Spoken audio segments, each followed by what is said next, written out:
Hello, St. Patrick's. We're coming to you from my living room, my common room here in the rectory on the third floor.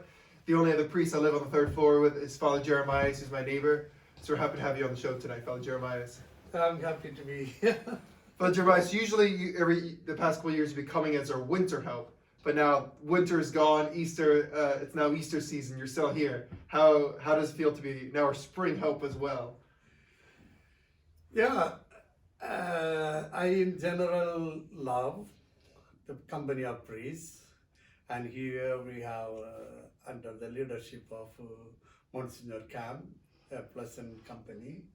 I enjoy it, but given this situation of coronavirus, where our people are hurting, and we are involved in this working with the poor. Especially we have in our care about 800 elderly people. Wow. And you with your non-profit back in India. Yeah, 800. so I am a bit concerned. I feel I would have done a little more to coordinate my work there. But thank God, the secretary she is doing to a great extent. You have a great secretary who's doing a lot of good work there. Yeah, she is doing She's doing a a lot of marvelous job. But still, I'm every day contacting her. It seems like, Father, you're really living out your priestly ministry. You feel like you're a dad to them, even though many of them are probably older to you, but you're still like dad to them. I don't know. No? I don't feel I'm a dad, but I feel maybe an instrument in the hands of God to reach out to these people. Well, for me, how all these things came about and so on, it's difficult to explain from my side because I never thought that I will be doing it. Let's jump back to, before we get there, let's go back to your vocation story. Could you tell us about your childhood, what it was like growing up? Where did you grow up? Who did you grow up with? Yeah, I come from a very, very poor fisherman family. We were living in a small hut thatched with coconut leaves. So whenever it was raining, it rained through. So we had to keep awake, collect the rainwater, pour it out, and when the rain stops, only we could sleep. And that kind of situation. And we were 7, 2 of them died at childhood. Sorry, Then we were 5. I am the second, eldest is my sister. And then I have 3 other siblings. Somehow I was going to the school. My elder sister never stepped into the school. My next brother also never went to the school. Then the other 2 later on went to the school. My youngest sister is 17 years old, younger to me. So that is the gap. Good for your mom. Wow, that's a big... She was born, when I went to the seminary, she was born. And so that much of gap we have. So that is the background. I come from such a poor family. When did you first think about becoming a priest? I don't think I seriously ever thought of becoming a priest. The reason being, first when I was a small boy, the mass was set in Latin. Wow. And so the priest used to say after every prayer, Per omnia saecula saeculorum, Amen. So in my language, my name is being told as I'm pronounced Jeremias. Jeremias, no? So when the priest sang Per omnia, I used to hear the priest saying my name. So at some stage I thought, oh, it will be nice if you become a priest, you can sing your name. But then later as I grew up, I realized only the middle class or upper middle class children could go to the seminary, and poor people like us may not be able to. I was never an altar boy or nothing in that group or anything. So that idea came up. And then in my village, we had only up to 8th grade. Mm-hmm. For 9th grade to 11th grade, we had to go to a faraway place. So when we went to get the transfer certificate, the Carmelite nuns were running our school. The sister in charge asked me, "Why don't you like to go to seminary?" And I said, "Oh, go to seminary." How old were you at this point? That time was 13. 13, okay. 13. That was the time our diocese people used to go Okay. to seminary. So then I was just wondering, and then my father asked, "So if he has to go to seminary, who will meet the expenses?" Yeah. And then the sister said, "Oh, we can pay up to 50%. No, the rest." Then he said, "Oh, the rest of the 50% from who will pay? I can't afford to pay." And then with that idea of going to seminary was lost. Then I was going to high school, that is in 9th grade to 11th grade. I had to walk one way 5 miles. 5 miles. 5 miles and one 5 way. miles back. And You had to walk 10 miles 10 every miles day a to go to day, school. Go to school. And then many of the days I wouldn't have also lunch, lunch bag. So you would walk 10 miles without eating lunch. Yeah, and then during the lunch time, the boys will open their lunch bag. I would say, "Oh, I go to the restaurant to eat. I will go to nearby, there used to be a restaurant. I will go, make a round, and come back." And the boys would think that I am a rich boy, so every day I go to restaurant to eat. But that's how my life was. Then what happened was, when I wrote the exam for the school final, during the summer vacation in my parish, in the substation, there was a priestly ordination. And my uncle, who was selling rice, and I was helping him during the school days, and I had a chance also to stay with him, because he also supported me to get the notebooks and so on. Wow. So with him, I went for this ordination. Okay. So when we were there, he was friendly with the priests. There were 4 priests, and they asked me, "Oh, what is this young man going to do? From your village till now, you don't have any priests. Are you not ashamed?" No? Wow. And then my uncle said, "Oh, if he wants to go to seminary, I'll be more than happy to support him." Immediately I said, "I go." Let's go. Wow. That's how I ended up going to the seminary. And so, Praise God. So how long were you in seminary? What was that like? yeah, the seminary, first I had 3 years of initiation, Okay. where we learned the languages, English and Latin and so on. And then 3 years of philosophy, and 1 year called Regency. Regency. And practical. Like a pastoral year. Yeah. Come on. Yeah. So and 3 then years. 4 years of theology. So that's 11 years. Yeah. 3 years languages. 3 years Initiation. initiation. There's a bunch of stuff probably there. 3 years of philosophy. 3 years of philosophy and 4 years of theology, and a And 1 year. regency year before the theology. Wow. Mhm. Well, then where was your first assignment?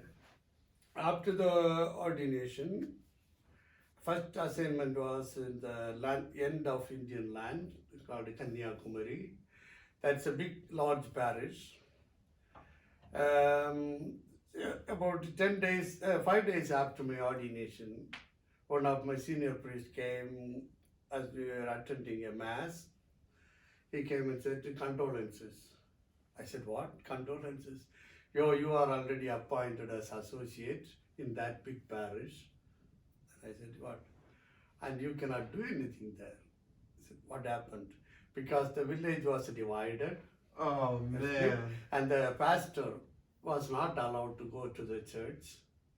Only the associate can go. And then everything else is closed. That means we were residing about 1.5 miles away from the parish. Okay. And from there, I had to go early morning, open the church, Yeah. ring the bell, and wait for the people to come. I had to make... You'd ring the bell. Yeah, the big bell and so on. No? I'll wait till the people come. And then after the mass, I had to close the sacristy and so on and come back here for everything. So I said, okay, I went there. Then 2 weeks after my assignment, I went to the bishop. 2 weeks after this assignment. I went to the bishop and I said, Kanyakumari. And he said, yeah, I have appointed you there. I know that you cannot do anything. You just go finish the mass and just get back to the rectory. What are you going to do at the rectory? Yeah, with the pastor, no? And nobody will trouble you. He is like a lion, Nobody will come and attack you or something like that. I said, oh my God, my first life is like that. Oh, and then we had sad. also 3 other substations. Okay. So I was mainly to the main station and then nearby one station. The pastor would to take care of the 2 other stations. Did it get better?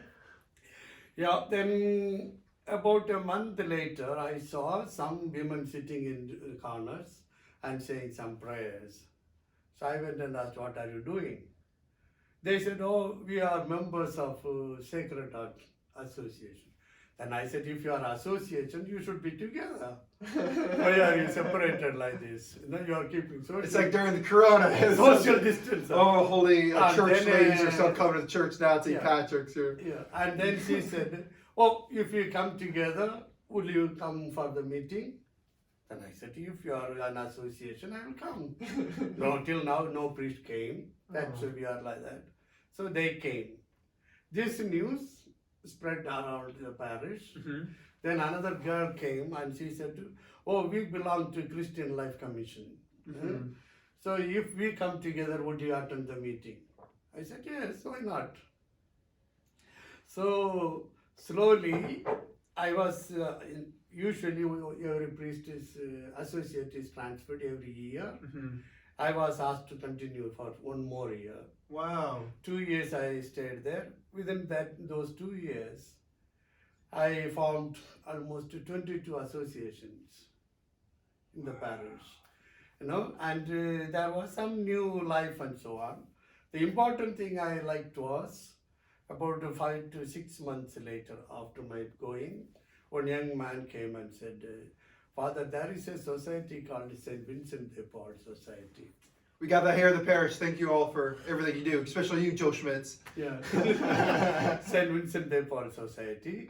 Can we found a society here? Then I said, I don't know much about it. I can't study about it. And what will they do? They will help the poor and so on. Then I asked him, given our situation, do you think that we can do something? And he said, yeah, certainly.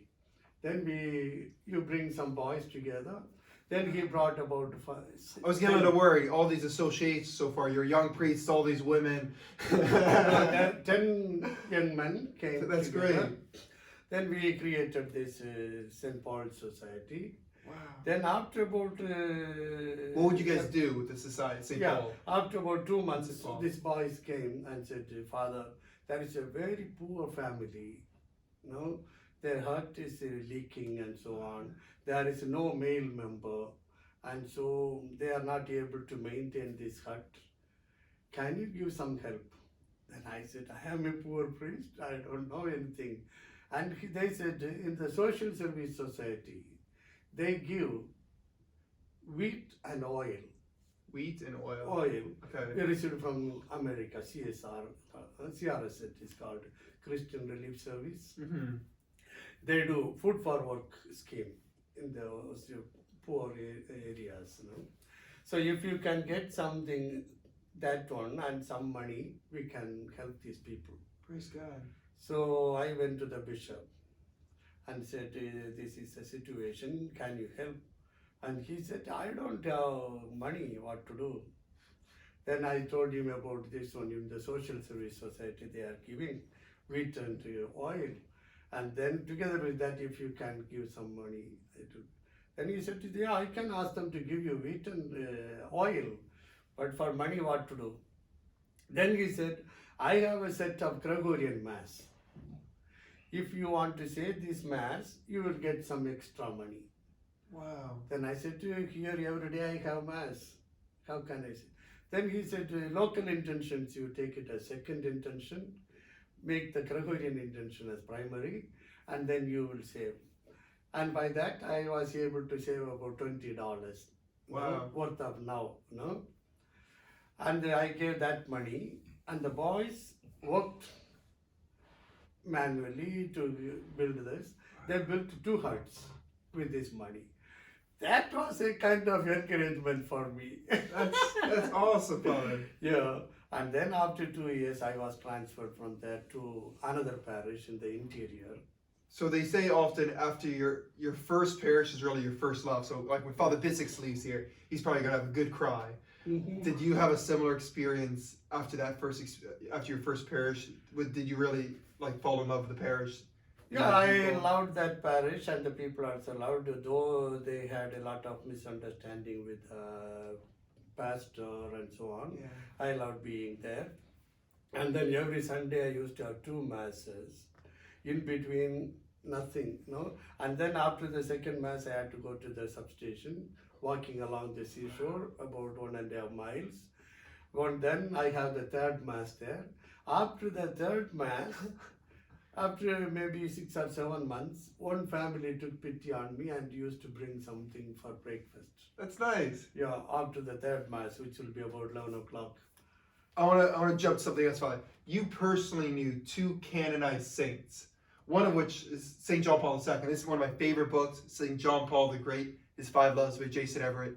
It's a must. It's my favorite book to gift. But you met St. John Paul II. How many times? I think 2 or 3 times. Do you remember anything he said to you when you met him? Yeah, the interesting thing was in 91 March. March of 91. 91. 91? Oh, no, 90. 1990, okay. 1990. I was coming over to the States Okay. to do my studies in sociology after completing my studies in Rome. So the rector of the seminary where I was staying, college, it took me to Pope John Paul II for the mass, morning mass. We participated, and then after the mass, I was given the opportunity to meet him and tell him that I am going to the States to continue my studies. Then he said, asked me, what are you going to study there? Then I said, I am going to study sociology. And he said, oh, you are going to America to lose your faith? Oh, no. I thought a big person like this can also make jokes, That was really fun. St. John Paul II joking with you. That's awesome. That's really awesome. That I remember so much he was telling like that.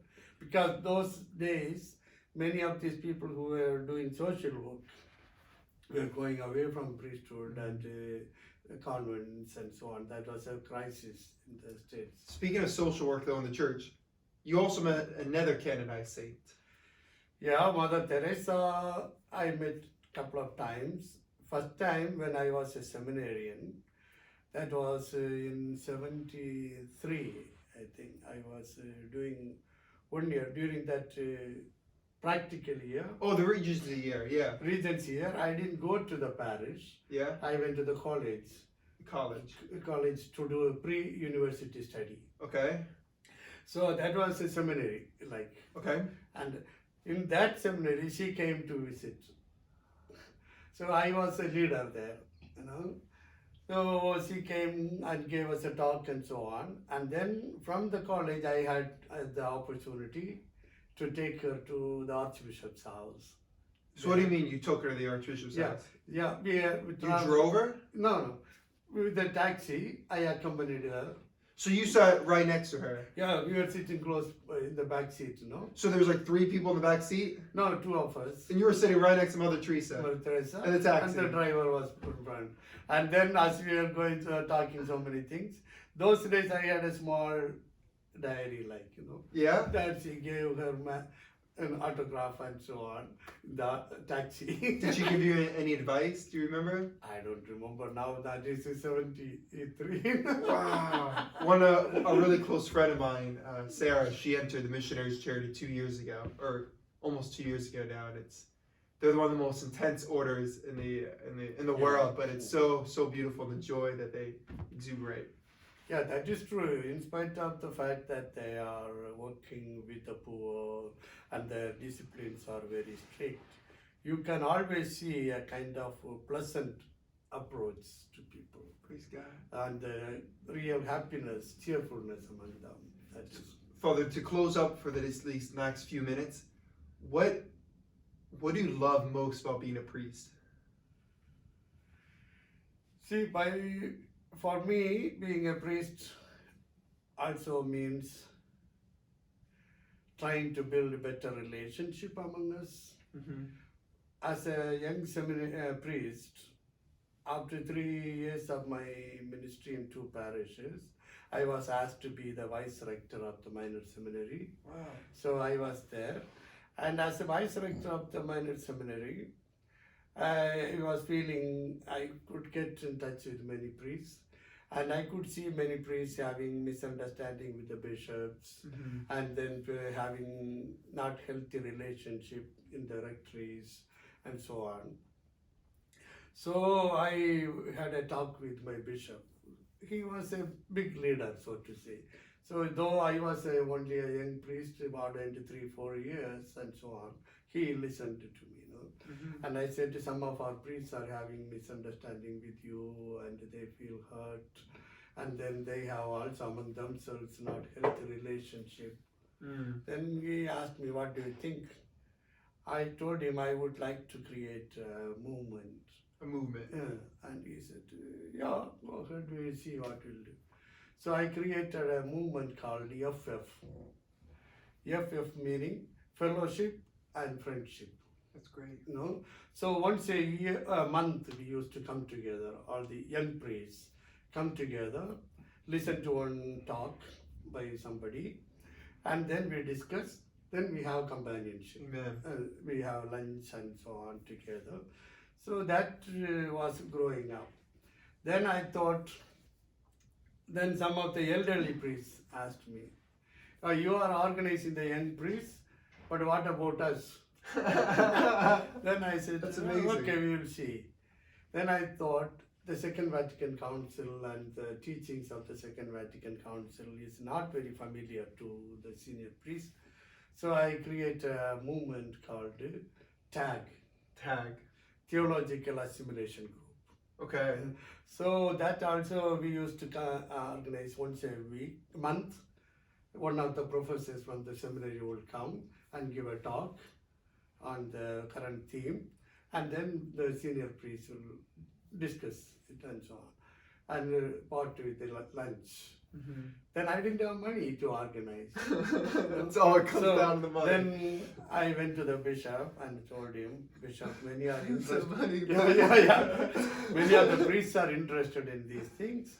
So I am not able to find funds. What can I do? And he said, I don't know what to do. Then he said, if you want, I can get some mass intentions for you. If the priest will be willing to say the masses, and then you can have some money. Then I said, okay. So that's how I managed to do it. And both the things went on well. So much, after four years, he wanted to send me to Rome. Oh. Then I said, see, I am not interested. First of all, when he asked me to go to seminary, I was not at all interested. Because I told him I would like to work in the village. But you asked me to come to the seminary. I am not interested in teaching. So to avoid teaching, I used to go to meet priests with problems. Oh, wow. But the rector of the seminary also liked that mission. Mm-hmm. Meeting with the priests and so on, building better relationship. He became later bishop, on the right seminary. And so when I was doing my studies here, he was, as a young bishop, had problems in the diocese. Mm-hmm. One of the problem was the priests were not coming to the bishop's house, they were having misunderstanding and so on. And so he told me, when you come back, as soon as you finish your studies, please come back and try to help us to bring the priests back together. Wow. So that's why as soon as I finished my studies, I went back, I became the director of finance, where the priests will come together. No? So I could get in touch with the Praise priests. God. So that way, that is what I loved to be being a priest, to build better relationship. Amen. And even when I was here in St. Francis Hospital as chaplain, I was known as party priest. Here, Monsignor Jim McNamara, who was personal great board priest. director, and later on Monsignor Caldwell, No, they all used to come for our parties. That's great. Yeah. So we used to gather very often. These last 5 weeks and the as hard as they've been on us, the gift has been growing in relationships here in the rectory. We've never hung out so much, and it's been a real gift, and you're really encouraging that, Father Jeremiah. So thank you. We're just about done with time though today for this interview. I want to thank you guys for tuning in. I just want to give a little shout out to the St. Vincent de Paul Society that's here at St. Patrick's. There's a group here. If you want to get involved, you could, I don't know where you'd find the information, but I know Father Bissix is a chaplain, so maybe on the website. I'm not too sure. Father Jeremiah, if someone wanted to help your nonprofit and sponsor some of these 800 or so elderly that you take care of, how would they find information on that? So we have the brochures in the church. Brochures And in the church. this is not only the elderly people. We have a responsibility for a village of lepers, and we are also supporting about 400 families of blind people. You're really continuing Mother Teresa's ministry. And then the children. Main thing is the children's education. That is one. No? Yes, when I was a young boy, I was the only boy going to high school from my village. Now we have a high school in our own village. Praise God. Yeah. Now we are supporting about 3,400 children to go to school. 3,400 kids are going to school. That is the main work that we do. The children's God. sponsorship. So they can find brochures in the church. Also, if you come to the church Sunday through Wednesday, it's Father Jeremias usually who does exposition of the Blessed Sacrament from noon to 6 p.m. Sunday through Wednesday. Once again, thank you guys for tuning in. Father Jeremias, thanks for coming on tonight. Thank you. Nice sharing. Father Bissix will be. I don't know if we're supposed to be doing that. No. Father Bissix will be taking my job tomorrow night and actually be interviewing me. The hope is our hospital chaplain, Father Daniel, if he has any free time, he'll be coming on Saturday night as well. St. Patrick's, thanks for tuning in tonight. Hopefully see you tomorrow night. God bless you.